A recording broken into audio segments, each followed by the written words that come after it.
You're listening to the Fig Culture Podcast, the show that helps cold climate gardeners bend the rules, push zone boundaries, and grow figs anyways. I'm your host, Stephen Biggs.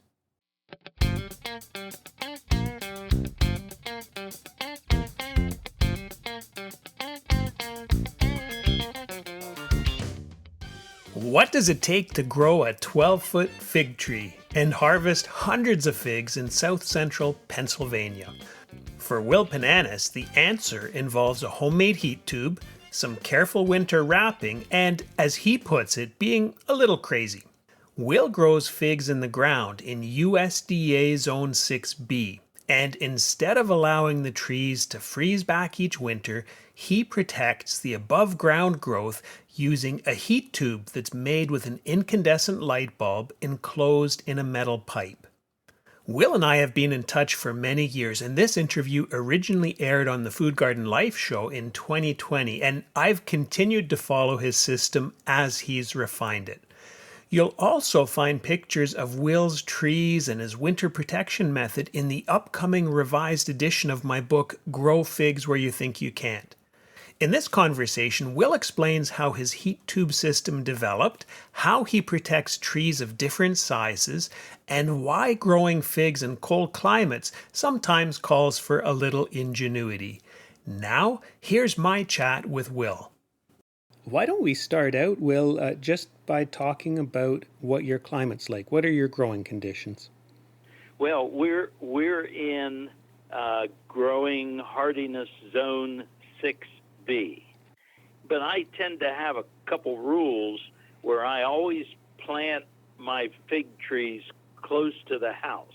I have about 10 fig trees now that are in ground here in south central Pennsylvania. Mm-hmm. And I plant them close to the house, and I take advantage of the solar latent heat from the wall of the house.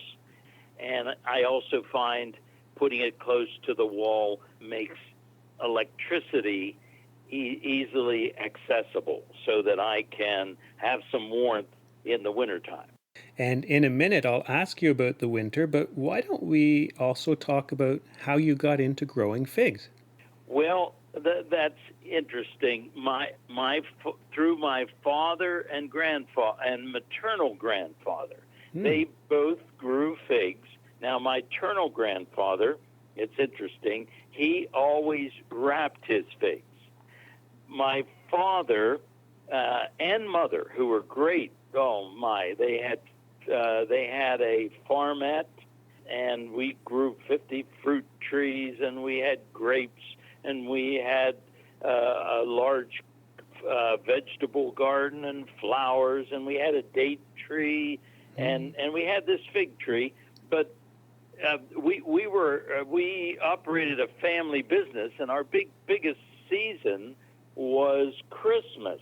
So just when you're supposed to be wrapping your tree for winter, you were too busy trying to maintain your business. So I would witness every winter, when the leaves fell off, there were dozens and dozens of figs on the plant that never had gotten to maturity. And so that was an impetus for me to say, if I want to enjoy fresh figs, I need to wrap this tree up.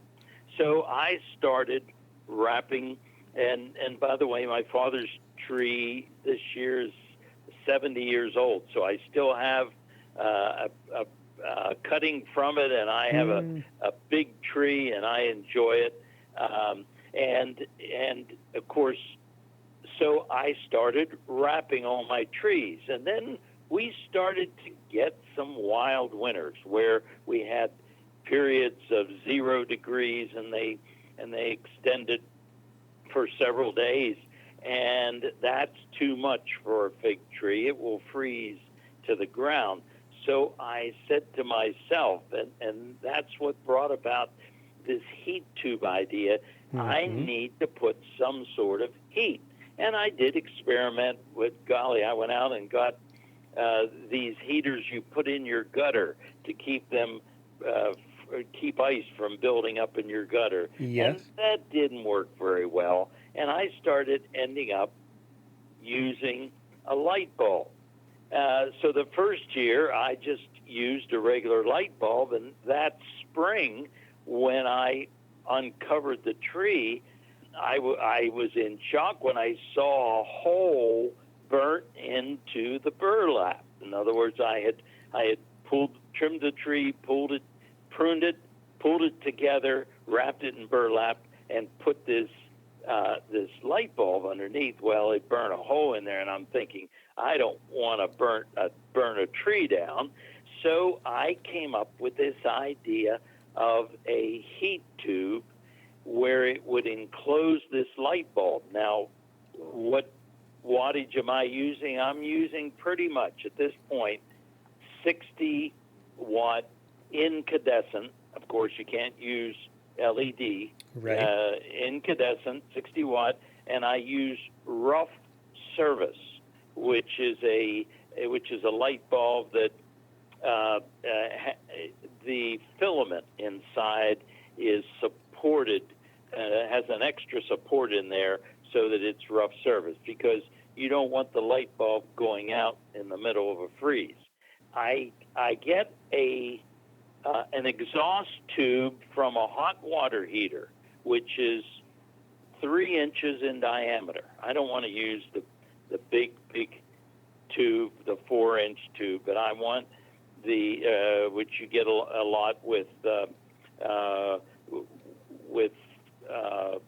furnaces and with all kinds of small heating units. I got the 3-inch, and I get a porcelain socket, and I attach this to the inside of the tube, and I screw my light bulb in, and when I turn the light on, it produces a column of warmth, and I attach this with a cord of some sort right against the burlap that I wrap right around the first wrap around the tree. Okay. And so that's how I got started, through my father and maternal grandfather, and then had endeavored to have fresh figs and knew I needed to add warmth. And for, for many years now, it has worked handsomely. And if the tree gets, I have a couple of big trees that extend up 10, 11, 12 feet. I use a 100-watt bulb in that. It's very interesting, but it works.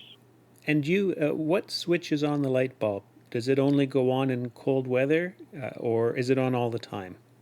No, I only turn it on. I have this all set out, extension cords, and I only turn it on when the temperature gets down to 15 degrees above zero.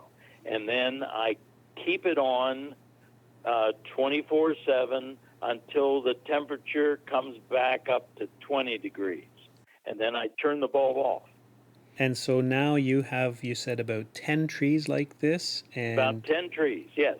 And I have a philosophy that I've developed, just my personal observation. Other people are going to look at it differently, perhaps. But the best tasting figs are the figs that you grow in the ground. I've somehow found that out over the many years.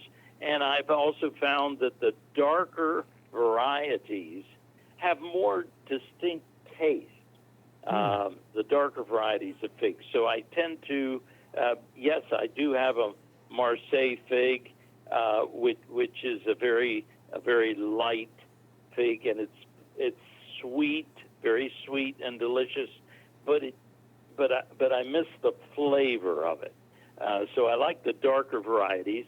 I like to go with the closed eye varieties because they tend to not sour. We had a fall, of course, about 3 years ago, that it was so humid and rainy and warm, and it soured. Oh my gosh, it split my figs, unbelievable. But it soured them, especially in the ones that had more of an open eye. Right. And so I like to, a lot of fellas come up to me and they really want to eat fresh figs, but they only get one tree. And the thing is, you've got to, it's my philosophy is you've got to have, you've got to have a couple of trees there. You got to have maybe 3, 4, because things are going to happen. I can remember I was trying to exfoliate one fig, and doggone, I just forced it too much, and it's, I was taking a right shoot and a left shoot, and it split right in the middle, and so I had to. It took a couple years to get through that. So you run into things. So if you have a couple of different kinds of trees, a couple of different varieties, you're increasing your chances of having delicious fresh figs. And so I enjoy having a variety. Will, thank you so much for telling us about how you're getting figs in south central Pennsylvania, and I just love the idea of the heat tube. Yeah, well, I will come this fall when people are starting to think about wrapping their trees, getting them, winterizing them. I will send you pictures, detailed pictures of how I do it. And I love, of course, in my collection, I have 2 of the oldest figs. When people come around, I like to talk about my figs, and I'm very proud of them. And I will. I have 2 of the oldest recorded at Lambeth Castle in England. Is the oldest 1556 is the oldest recorded. From what I've found, the oldest recorded fig tree was brought there by the Archbishop of Canterbury, and that was 1556. And then in 1692, the in Versailles Garden was the white Versailles, and that's the strain that Thomas Jefferson brought over. So I always have those 2 trees that I can talk about the history of fig trees, and in the recorded history, those are the 2 that I have found to be the earliest recorded. So I really, it's a little bit of a passion. Again, Steve, you can get bitten into this thing and and go wild in getting as many varieties, but not all those varieties are going to grow well in your area. And so you have to find which ones and propagate those. But I do love growing figs. And that one that was your father's is a family heirloom, it sounds like. Well, it is. It is. And I look at it very, very specially, and a lot of pride when I tell people, this is my father's fig, and it produces delicious figs that are nice size, and to be able to hand a person a fresh fig, organic, that they can eat, that sweet nectar, it's just heaven, it really is. Well, thank you. You're welcome. You're welcome.